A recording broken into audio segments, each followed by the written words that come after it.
All right, inequalities.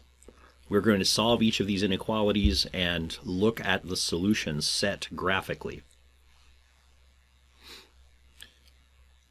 Both of these are inequalities that are linear inequalities. Part of them, if you ignore the inequality part, looks like the equation of a line. Like you could pretend very easily that this is y equals negative 1/2 x plus 3. And you could very easily plot that line.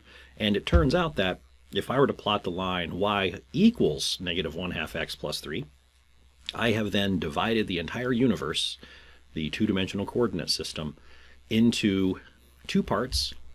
One part contains all the points that will satisfy this equation, this inequality, and the other part where all the points do not satisfy that inequality. So I'm going to do that. I'm going to get in here. I'm going to plot the line y equals negative 1/2 x plus 3. So how about some tick marks like that? I have a y-intercept of 3. There we go. I have a slope of negative 1/2. So down by 1, well, I go over by 2. There it is. And maybe then I will get my straight edge.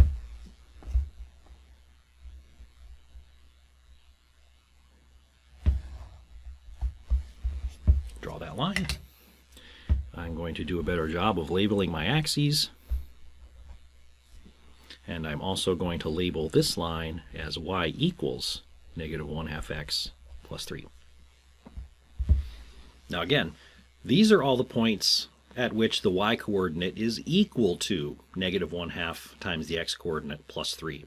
We're looking to find where are all the points where the y-coordinate is less than or equal to negative 1/2 x plus 3.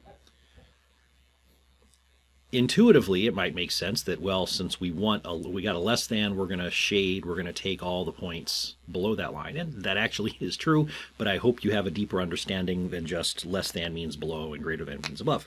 And here's how we resolve that.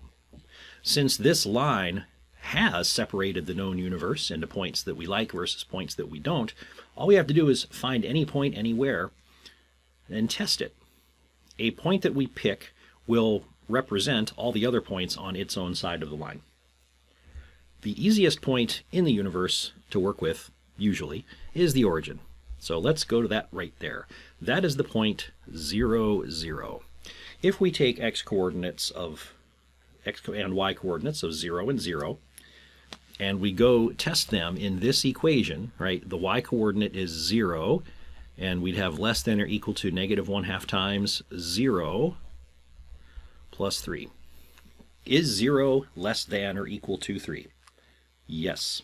Which means that this point satisfies that inequality, which means that every point on this same side of that line satisfies the inequality, and so now we would, in whatever form you want to do it, we would shade that half of the plane. That is called the solution set.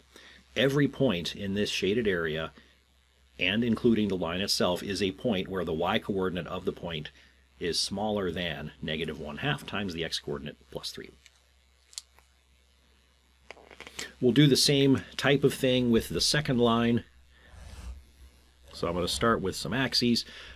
One option to tackle this inequality and its solution set would be to inflict algebra on it, to rearrange it for y is greater than or equal to mx plus b, to kind of make it look like this.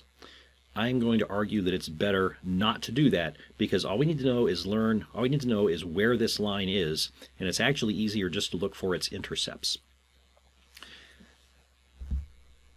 The x-intercept of this line, in other words, the point where that line will cross the x-axis, is the point on the line that has a y-coordinate of 0.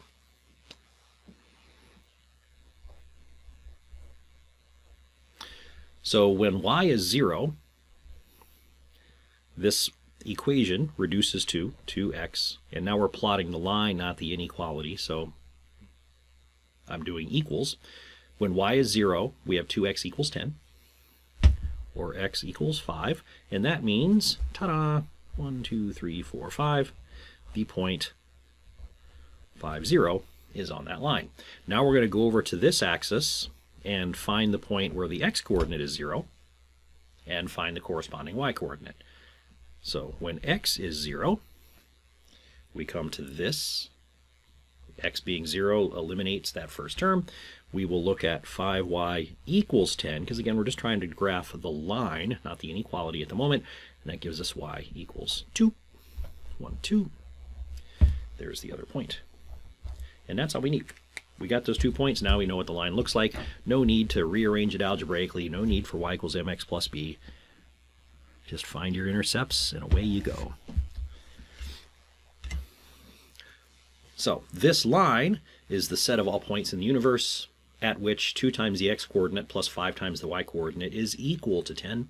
We are really looking for all the points where 2 times the x-coordinate plus 5 times the y-coordinate is greater than or equal to 10.